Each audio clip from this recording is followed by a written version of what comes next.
बेटा बीच में आवाज ना आए किसी की। जो इसमें हमारी लेडीज पेंटिंग है, माँ काली और शिव पार्वती की जो पेंटिंग बनी हुई है, कृष्ण एंड गोपीज की पेंटिंग बनी हुई है, इस वह बहुत ही फेमस पेंटिंग है इसमें भी। और इसके बाद हमारी साहित्यिक पेंटिंग जो लिटरेरी थीम्स है, लिटरेरी थीम्स में हमारी इंडियन लिटरेचर जो है हमारा, जैसे रामायण है, महाभारत है, इनके ऊपर भी हमारी बहुत सी पेंटिंग बनी हुई है। और मेघदूत की जो पेंटिंग बनी हुई है वो बहुत ही फेमस पेंटिंग है। इसमें जो इस पे दिखाएगा, जो मेघदूत उपन्यास है एक हमारा, उससे ये रिलेटेड पेंटिंग है हमारी। फिर आती है सोशल लाइफ, सामाजिक जीवन। इस शैली में भी अनेक पेंटिंग सामाजिक व दैनिक जीवन पर बने हुए हैं। धातु के बर्तनों का जो व्यापार है, भिखारी, अंतिम यात्रा आदि उल्लेखनीय हमारी ये पेंटिंग है। जो इसमें है hard work, the merchant, beggar, the last journey और वर्थ नेन। इसके बाद हमारी बर्ड एंड एनिमल्स, जो पशु और पक्षियों पर भी पेंटिंग है बहुत ही बनी हुई है। हर स्कूल में ये पेंटिंग बनती है। स्कूल में हमारी जो शैली होती है, जैसे राजस्थान स्कूल में भी थी, डेक्कन स्कूल में भी थी, मुगल स्कूल में भी, और उस पे मतलब ये स्कूल में हमारी ये पेंटिंग बनी हुई है। और बंगाल स्कूल है, इसमें भी पेंटिंग का बहुत ही अच्छा सुंदरीकरण किया गया है।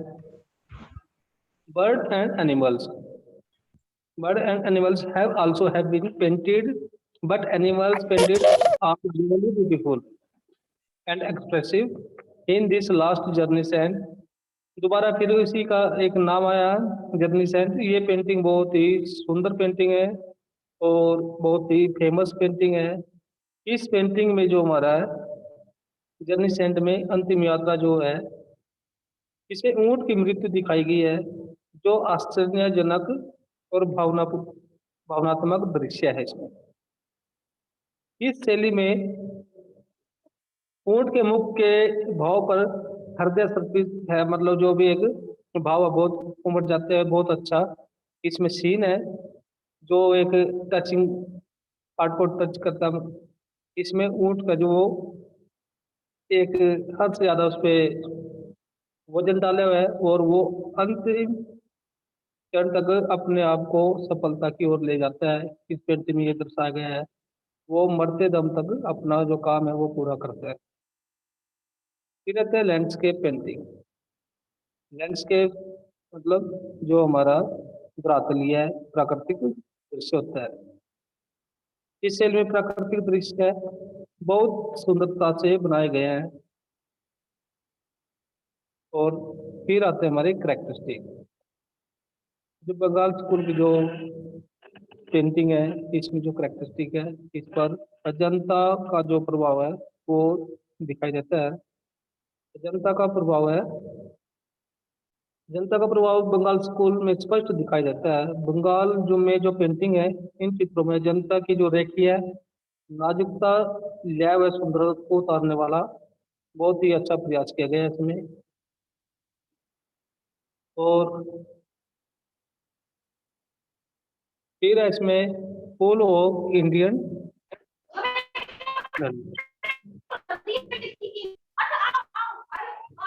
इसके बाद है फुल इंडियन कल्चर, जो भारतीय परंपरा से प्रेम है। क्या है फिल्म चित्रकारी की, बीच में आवाज ना है बेटा किसी की। संजय सर बच्चों को म्यूट कर देना। संजय जी, दिनेश सर, कौन है ये? दिनेश जी बच्चों को म्यूट कर देना। Okay sir. बेटा आवाज ना आए बीच में, सुनते रहो। रिकॉर्डिंग है और यूट्यूब पे भी डलेगी। फुल ऑफ इंडियन ट्रेडिशनल, जो मेरा जो पेंटिंग है वो भारतीय परंपरा से पूर्ण है। School is a full of Indian traditional style of painting, which was actually the main aim Bengal School of Painters. इस तो ये भारतीय जो परंपरा का एक जो टॉपिक है, इसमें चित्रकारों का ये प्रयास रहा है कि वो अपनी जो भारतीय शैली होती है, परंपरा होती है, उसको मेन बिंदु बनाए रखे, उसी पे सारी पेंटिंग का पॉइंट हो, उसी पे बने। फिर आता है सिंपल एंड क्लियर पेंटिंग। जो पेंटिंग है बंगाल स्कूल में, उसमें painting are the simplified and normal, it ये टेक्स नो टाइम और अंडरस्टैंड द पेंटिंग। जो इसमें ये टॉपिक हमारा सिंपल एंड क्लियर पेंटिंग, साधारण व स्पष्ट चित्रकारी। चित्र सजीले व सहज है, मतलब स्पष्ट है, बहुत ही देखने से ही ये आभास हो जाता है कि ये पेंटिंग कितनी सुंदर, और उसका दृश्य का पता लग जाता है कि किस टॉपिक पे है। चित्रकारी को समझने में थोड़ी सी भी देर नहीं लगती, ऐसी इसमें पेंटिंग बनी हुई है। सॉफ्ट एंड जो कोमल व लयपूर्ण आकृति इसमें बनी हुई है। आकृतियां जो कोमल व सुंदर है, इनमें कहीं भी कोई कठोरता नहीं दिखाई देती। आकृति की लय कार्य आंखों को अधिकता आनंद देती है। अट्रैक्टिव जो कलर स्कीम है, फोर्थ पॉइंट है इसमें, the colour scheme of the painting is very attractive, bright, and the giving colors have not at all that has been used anywhere. Vast technique has been used order to bring harmony in this painting, in the painting. इसमें एक शब्द आया वास painting. वास painting आपको practical में भी एक क्वेश्चन आ जाता है, वास पेंटिंग क्या होता है। वास पेंटिंग एक ऐसी टेक्निक होती है जिसमें हम एक बार एक पेंटिंग बनाते हैं, फिर उसको थोड़ा सा डिप पानी में डिप करते हैं, वॉश करते हैं, फिर जो उस पे एक चित्र रह जाता है धुंधला सा, उसकी फिर डिटेल निकालने शुरू करते हैं, फिर उसके बाद फिर वॉश करते हैं, फिर वो जो कलर ऊपर के आते हैं, धीरे धीरे ऐसे फाइनल टच देने, जो लाइट दृश्य है उसको लाइट रखते हैं, जो डार्क है उस पे एक डार्क चित्रकारी करते रहते हैं। इस तरह इसको हम वॉश टेक्निक बोलते हैं।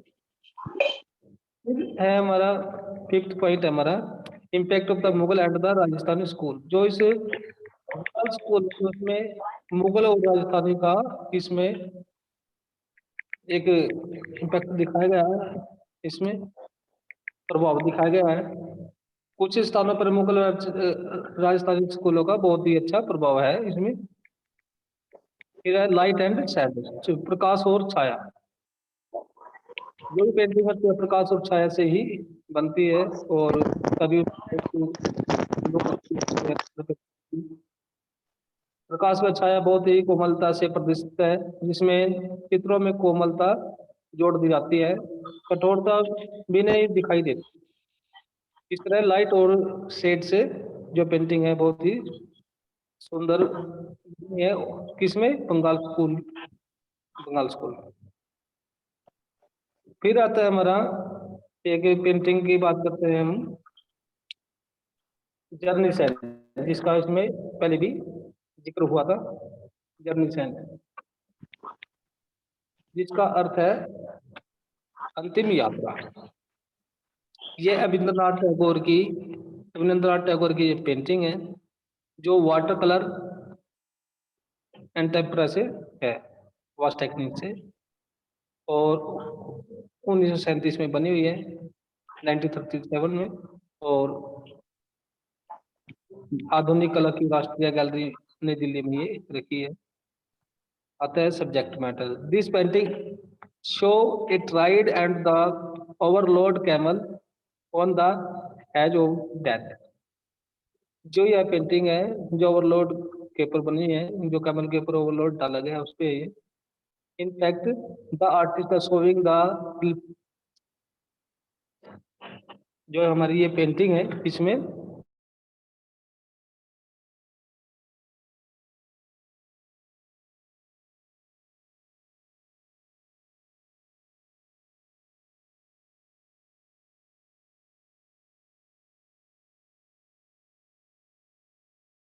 और set again and write the desert in the twilight hours as the relevance to life in journals, जिसमें ये बताया गया है कि इस चित्र में विषय एक कवितापूर्ण व्याख्या देता है, जिसमें एक भार युक्त ऊंट लंबी यात्रा के बाद समाप्त होने का और एक पथरीली भूमि में गिरता मरणांत ऊंट है, मतलब मरने की अवस्था में है। और ऊंट का गहन अध्ययन चित्रकारी का एक सूक्ष्म निरीक्षण करता है। ऊंट के चेहरे के भाव बहुत ही मार्मिक हैं और जिससे यह स्पष्ट पता चल जाता है कि कार्य क्या अत्यधिक बार कठिनाई से अपने लक्ष्य तक पहुंचना है। इसमें क्या है कि भाई आदमी के ऊपर कितनी भी मुसीबत आ जाए अपने लक्ष्य तक जरूर पहुंचना चाहिए और अंतिम दम तक प्रयास करना चाहिए। यदि मन में इच्छा है तो हम मरते दम तक प्रयत्न कर सकते हैं और अपने लक्ष्य को प्राप्त कर सकते हैं। और यह पेंटिंग हमारी इतनी थी और इसको आपने रीड करनी है और लर्न करनी है, प्रैक्टिस भी हमने किए हैं और सब्जेक्ट मैटर किए हैं। आज के लिए इतना ही है। दिनेश जी, दिनेश सर,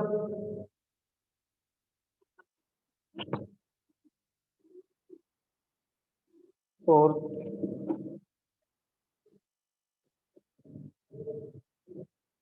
आप लिखने का प्रयास कर सकते हो,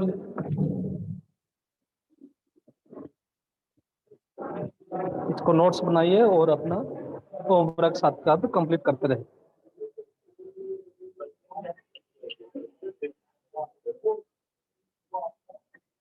दिनेश जी बंद कर देना। Thank you.